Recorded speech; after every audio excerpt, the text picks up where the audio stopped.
SSC GD constable 2026 जो examination जो चल रहा है उसका एक पंडरा थाना अंतर्गत एक सेंटर है, फ्यूचरिस्टिक ऑनलाइन एग्जामिनेशन सेंटर। और इस सेंटर में ये सूचना प्राप्त हुई थी कि कुछ ऐसे सिस्टम्स हैं जिस पे रिमोट एक्सेस से लोगों का जो क्वेश्चन है उनको रिमोटली सॉल्व किया जा रहा है, और जो कैंडिडेट्स हैं उनकी कोई भी मूवमेंट उसमें नहीं है और कर्सर अपने आप मूव हो रहा है और उसको सॉल्व किया जा रहा है। और जो वहाँ के जो सेंटर ऑब्जर्वर हैं उन्होंने उस सूचना को उन्होंने डिटेक्ट भी किया, साथ ही साथ उन्होंने जितनी भी जो ये इंसिडेंसेस जो हो रही थी उन्होंने अलग अलग जगह पर इसका वीडियो भी बनाया प्रूफ के तौर पर, जिसमें ये क्लियर दिख रहा है कि जो कर्सर है वो खुद से मूव कर रहा था। और उसी सूचना के आधार पर पुलिस को भी सूचना दी गई। पुलिस ने भी वहां मौके पर पहुंचकर जितने भी जो इस टाइप के जो संदिग्ध जो सिस्टम्स थे जिसमें रिमोट एक्सेस के जरिए जो एग्जाम को सॉल्व किया जा रहा था, उन सारे सिस्टम्स को ऑन द स्पॉट सीज किया गया है। और साथ ही साथ जो कैंडिडेट्स थे जिनके एग्ज़ाम जो ऑटोमेटिकली सॉल्व हो रहे थे उनको भी पुलिस के द्वारा उनसे भी पूछताछ के लिए उनको डिटेन किया गया। आगे जो ये सिंस ये एग्ज़ाम फर्स्ट शिफ्ट में था तो वहाँ जो ये पता चला कि एक एडुकेटी नाम की फर्म है जिसको जिम्मेदारी दी गई थी, और जो वहाँ जो सेंटर सुपरिटेंडेंट हैं या जो सेंटर के जो आईटी के जो स्टाफ हैं उनको वहाँ से मौके से फरार पाया, सेंटर सुपरिटेंडेंट और सेंटर आईटी स्टाफ को। और जब गहनता पूर्वक इसमें जांच करी गई तो ये एक पहले से ही जो एक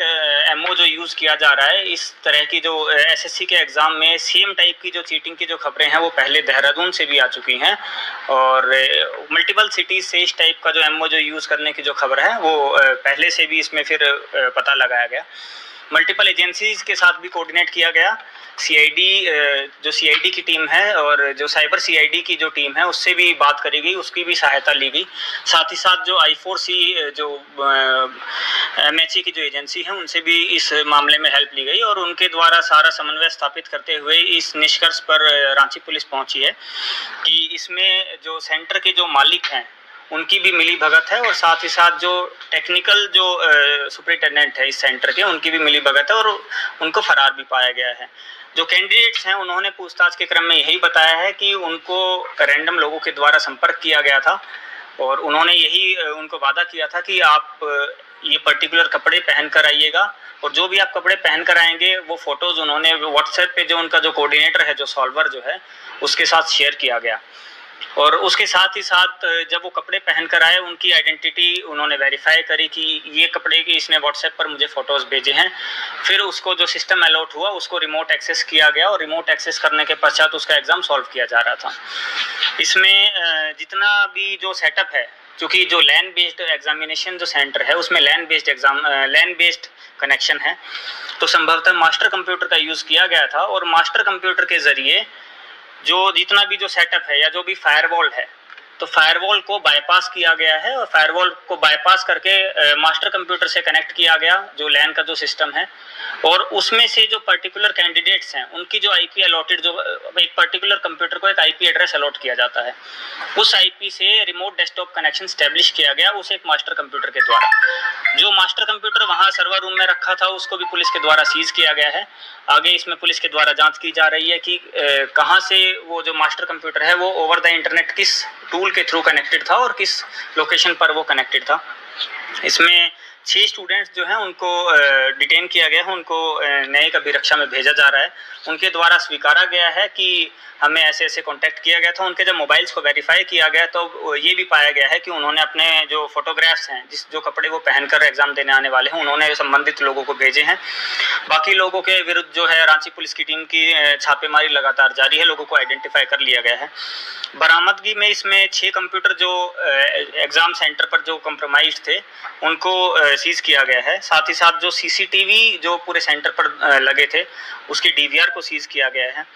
जो फायरवॉल था, जिस फायरवॉल के जरिए जो एग्जाम को जो कंट्रोल किया जाता है कि कौन सी सर्विस एक्सेस होनी चाहिए या कौन सी सर्विस एक्सेस नहीं होनी चाहिए,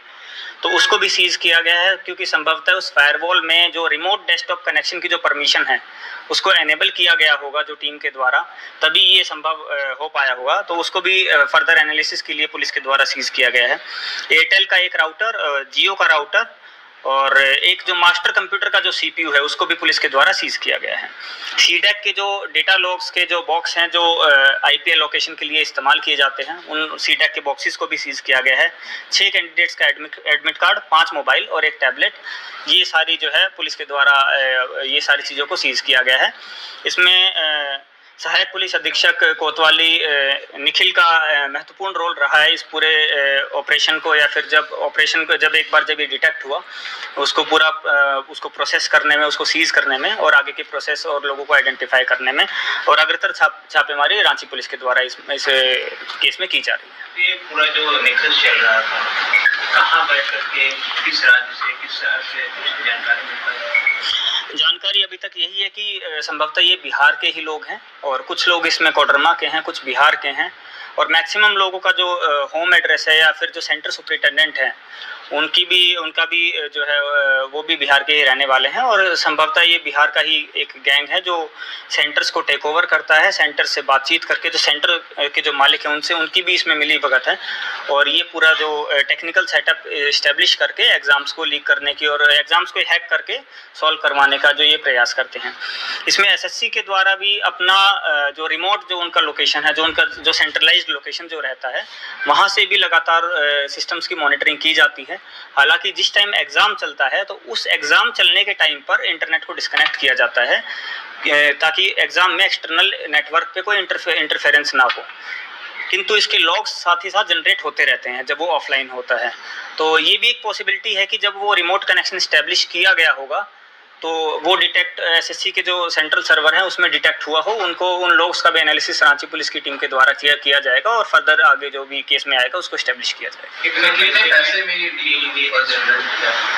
बातचीत के क्रम में आया है कि अभी तक पैसा नहीं लिया गया था। कुछ लोगों को बोला गया था कि कुछ लोगों ने स्वीकारा है कि हमें बोला गया था कि 10 से 13 लाख रुपए में बातचीत की जो बात आई है, और कुछ लोगों ने ये बोला है कि अभी हमें कंफर्म नहीं बताया गया था क्योंकि, लेकिन उनके डॉक्यूमेंट्स, एडमिट कार्ड, 10th के सर्टिफिकेट, 12th क्लास के सर्टिफिकेट, ये सभी सर्टिफिकेट्स उनके द्वारा ले लिए गए थे ओरिजिनल। कुछ लोगों के जैमर कितना लगाया गया? देखिए, वायरलेस जैमर सेंटर में काफ़ी जगह लगे हुए थे। हालांकि जिस सारे कंप्यूटर वायर्ड कनेक्शन से कनेक्टेड थे, और जो इंटरनेट जो आता है उसमें भी चूँकि हमने दो राउटर सीज किए हैं, एक एयरटेल का था और एक जियो का,